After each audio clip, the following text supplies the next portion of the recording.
Hey there, Mama, and welcome back to the Moms Overcoming Overwhelm podcast, episode 24. I'm Emily McDermott, and I am here beside you on this journey as we work together to declutter your home, head, and heart.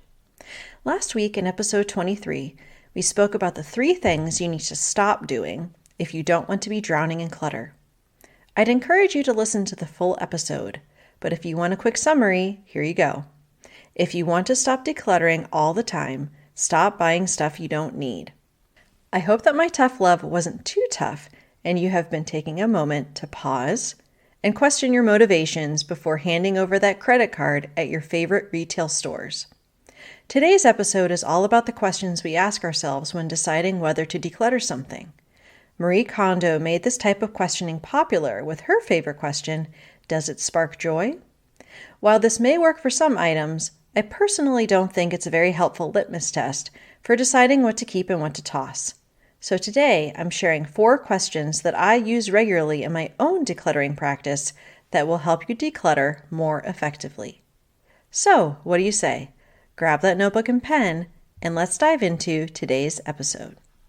Hey there, Mama. Are you tired of all the stuff crowding your home, calendar, and mind? Do you wish you could say goodbye to the endless to-do list running around in your head? Want to declutter but don't know where to start? You're in the right place. Welcome to Moms Overcoming Overwhelm, where you will find proven and practical solutions to declutter your home, head, and heart.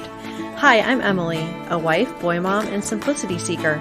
I struggled to get pregnant and felt overwhelmed until I discovered decluttering could create the physical and emotional space I needed to become a mom. Now 2 kids later, I've transformed my life and motherhood by developing simple systems around decluttering, capsule wardrobes, kid stuff, cleaning and tidying, meal planning, time management, and more, and I can't wait to share them with you.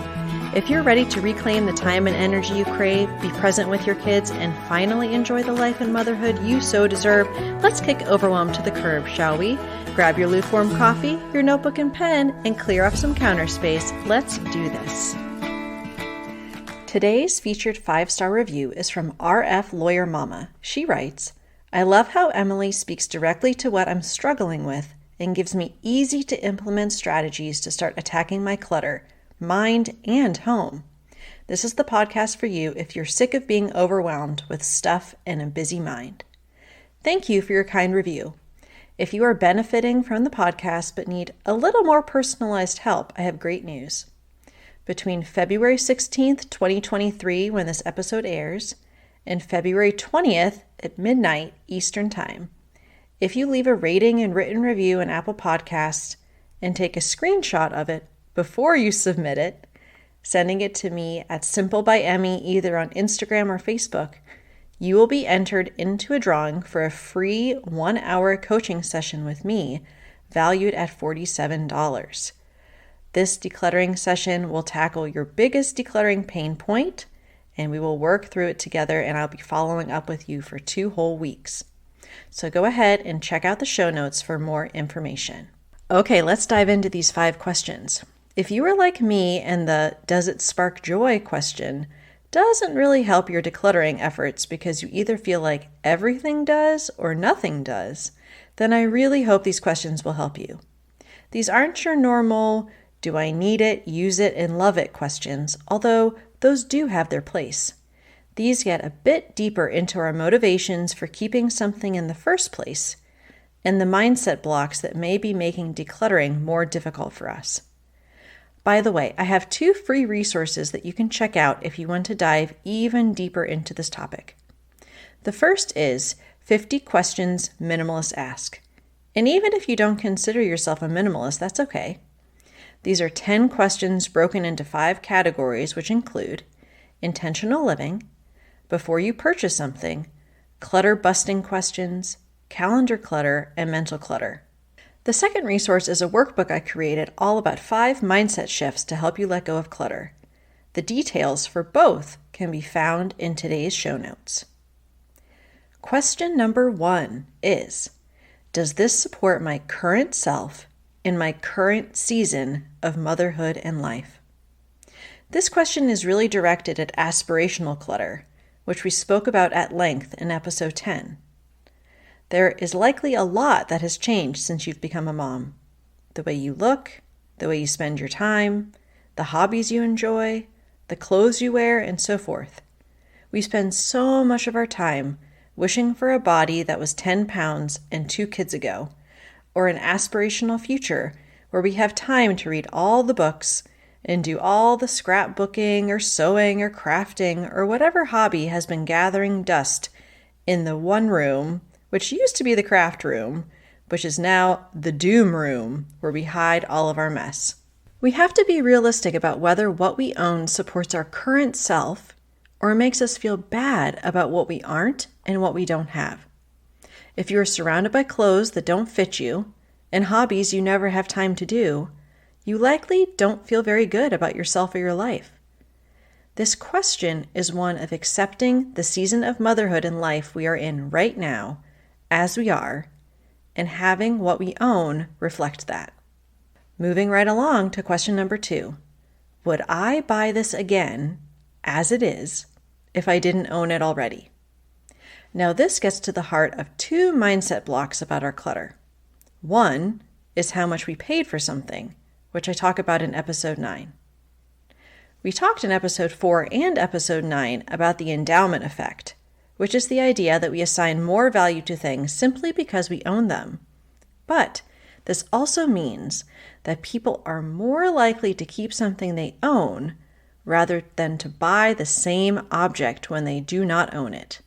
And the other interesting thing is that the maximum amount that they are willing to pay to buy that item new is typically lower than the amount they are willing to accept to sell that object when they own it, even if they haven't owned it for very long. So if you're having trouble letting something go because of what you paid for it, ask yourself if you would buy it on Facebook Marketplace or even new if you didn't own it already. The other mindset block is our fear of being wasteful. So we end up holding on to things we really don't need because we don't want to admit that we made a mistake buying it in the first place. Or perhaps it's broken and we don't want to figure out how to fix it. Or we know the repair will be expensive and we don't want it ending up in the landfill. These are all valid concerns, but in the meantime, the item is cluttering your home because of the inability to make a decision. Always seek to be as responsible as you can about how you declutter or dispose of things, but remember that at the end of the day, it's either useful to you and should be kept, useful to someone else and should be donated, or it's not useful to anyone and likely needs to be thrown away or recycled if possible.